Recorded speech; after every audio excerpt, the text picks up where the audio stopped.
Is it hard to do like an American accent? Yeah, because, okay, for example, when I'm talking Australian, I don't actually use much of my face muscles. I just be like, hi, how's it going?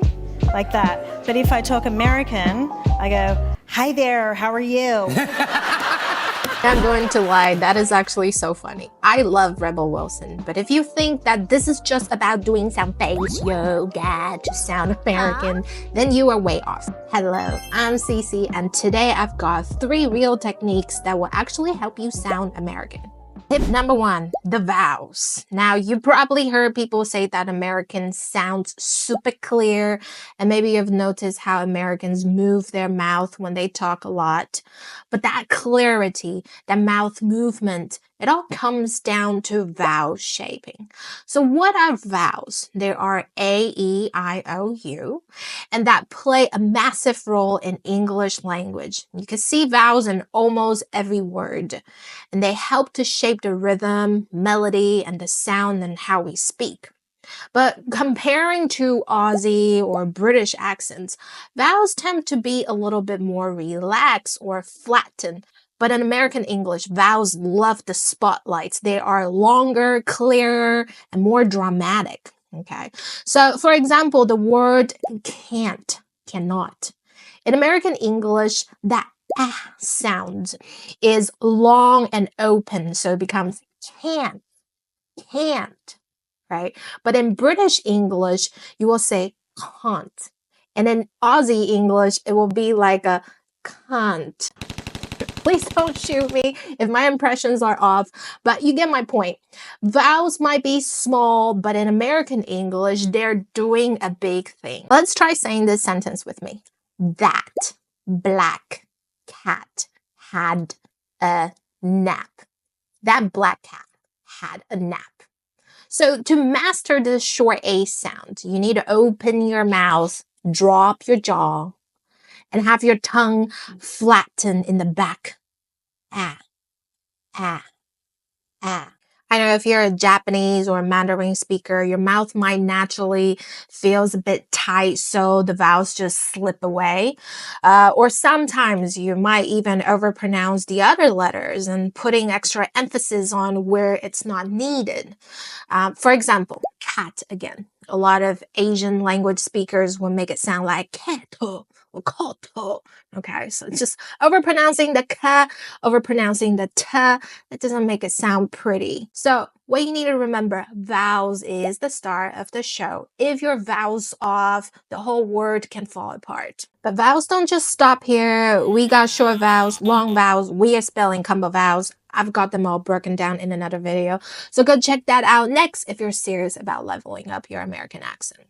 All right, let's talk about another one of the biggest giveaway of an American accent is the R. And some people call it the dark R. Now, R is no joke. It's actually pretty loud.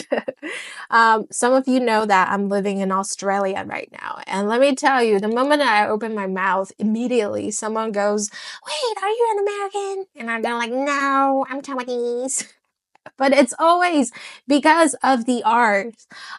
Like I would say car or hard, but Australians are out there saying ka or hard. Like the R's just magically disappear. But in American English, the R shows up very bold and proud. So how do you get that iconic American R? Well, let's break it down. First, pull your tongue back. Like you're curling it towards your throat, but you're not touching your roof. Just kind of float it in the middle, in the back. R. And your lips are a bit rounded, but not too pouty. Relax. Okay. And the sound comes from the back of your throat. Remember, not your nose, not your teeth. You're not saying rah, rah, rah, rah, rah. It's a r, r, r, r, r. Okay? R, r, R, r. There are variations of American R's, depends on where it shows up in the word. So I have initial R like red, right, run. This one is in the beginning of the word, it's more clearly pronounced.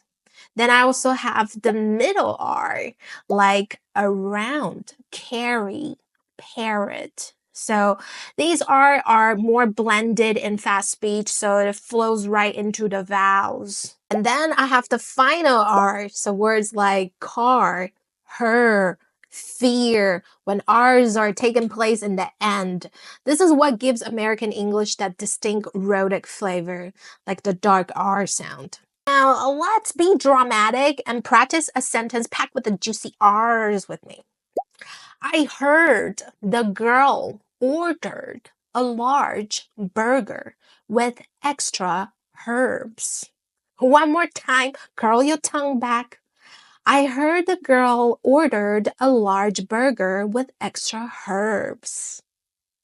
So remember, in American English, R is not just a letter, it's a statement. Last and finally, let's talk about another sneaky little sound shift, the disappearing T or the D in disguise. So, in British English, water is pronounced water. Water has a crisp little t sound. But in American English, the t transformed into a d sound, a d sound, a soft d sound, not a hard, explosive d sound. You don't say water, okay? It's more of a lazy t that doesn't want to be bothered with and transform into a d, a light d sound. All right, let's try saying these words in the American way. Water, better, daughter, city, later, pretty. We're meeting in the city for a better dinner. We're meeting in the city for a better dinner. We're meeting in the city for a better dinner. And that is all for today. We've covered a lot. And if you want to master your American vowels and intonations, make sure you check out these videos right here. I'm Cece, and I'll see you next time. Bye!